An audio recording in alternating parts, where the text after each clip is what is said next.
এবার ভাবসা গরম, তার উপর আবার প্রচণ্ড আর্দ্রতা। অনুশীলনে দরদর করে ঘামছে নাইট ক্রিকেটাররা। তোয়ালি দিয়ে মুখ মুছতে দেখা গেল কুইন্টন ডি কক ও রহমান উল্লাহ গুরবাজদের।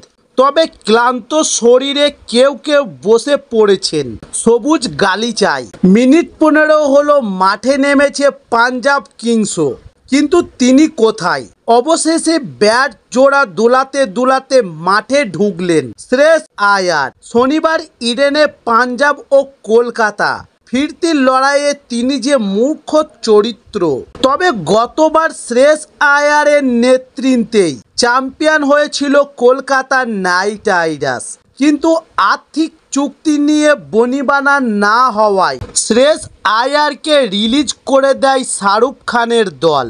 তবে সিদ্ধান্ত যে বেমালুম হবে সেটা বোঝা যায়নি। আসলে গাধা পিটিয়ে গরু বানানোর বুদ্ধি নিয়ে ঠান্ডা ঘরে বসে দল পরিচালনা করলে এমনটাই হয়। তা না হলে বিজয়ী অধিনায়ককে ছেড়ে ফেলে মধ্যমানের ভেঙ্কটেশ আয়ারের জন্য প্রায় 24 কোটি টাকা ব্যয় করে শ্রেয়স আয়ারের বদলে দলে নেয় ভেঙ্কটেশ আয়ারকে।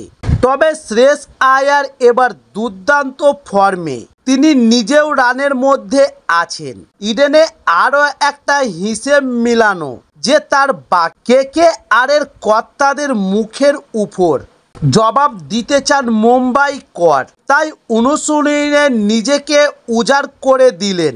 তবে ইডেনে প্র্যাকটিসের সময় শ্রেয়স আয়ার যখন একা নকিং করছিলেন তখন ফ্যাল ফ্যাল করে তাকিয়ে তার দিকে কেকেআরের এক শীর্ষ কর্তা, কিন্তু আঙ্গুল কামড়ে আর কি হবে। পরপর 2টি ম্যাচ হেরে প্রবল চাপে নাইট রাইডার্স। বাকি 6টি ম্যাচের মধ্যে কমপক্ষে 5টিতে জিততেই হবে, তবেই প্লে অফে উঠতে পারবে কলকাতা নাইট রাইডার্স।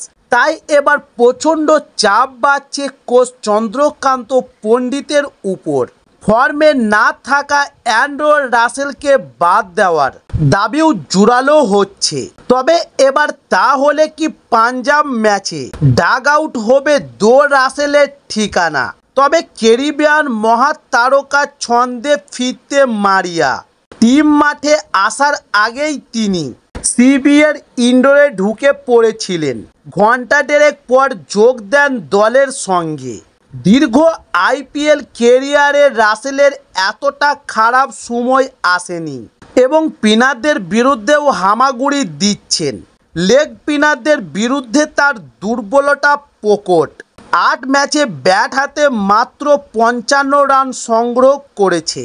তবে 1-2 ওভার বল হাতে বল করতেও দেখা গিয়েছে রাসেলকে। তাই এবার রাসেল বাদ পড়লে খুব বেশি সমস্যা হবার কথা নয় কেকেআরের, কিন্তু তার জায়গায় কাকে খেলানো হবে তাই এবার নেটে দেখা গেল রহমান পায়েল দীর্ঘক্ষণ ব্যাট করলেন। তিনি হার্ড হিটার। তবে আরও এক বিকল্প রয়েছে লুকনিত সিসোদিয়া। তরুণ এই উইকেটরক্ষক ব্যাটসম্যানকে খেলিয়ে চমক দিতে পারে নাইট রাইডার্সের টিম ম্যানেজমেন্ট। তবে ওপেনিং জুটি কিছুতেই জমাট বাঁধছে না। ডি কককে বাদ দিয়ে গুরবাজকে খেলিয়েও লাভের লাভ কিছু হয়নি। ফলে টিম কম্বিনেশন নিয়ে কোচ চন্দ্রকান্ত পণ্ডিত রীতিমতো ধন্দে পড়েছেন। তবে মুল্লানপুরে দুই দলের গত সাক্ষাৎকারে জয়ের জন্য মাত্র 111 রান তাড়া করতে নেমে 95 রানেই গুটিয়ে গিয়েছিল কেকেআর, যেখানে চাহালের স্পিনের ভেলকিতে ধসে গিয়েছিল নাইটদের ব্যাটিং লাইন আপ। সেই আতঙ্ক এখনও কাটেনি।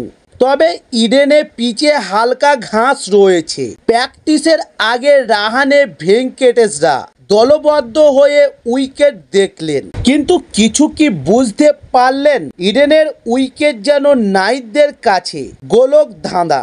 আসলে নাচতে না জানলে সব উঠোনি হয় বাঁকা।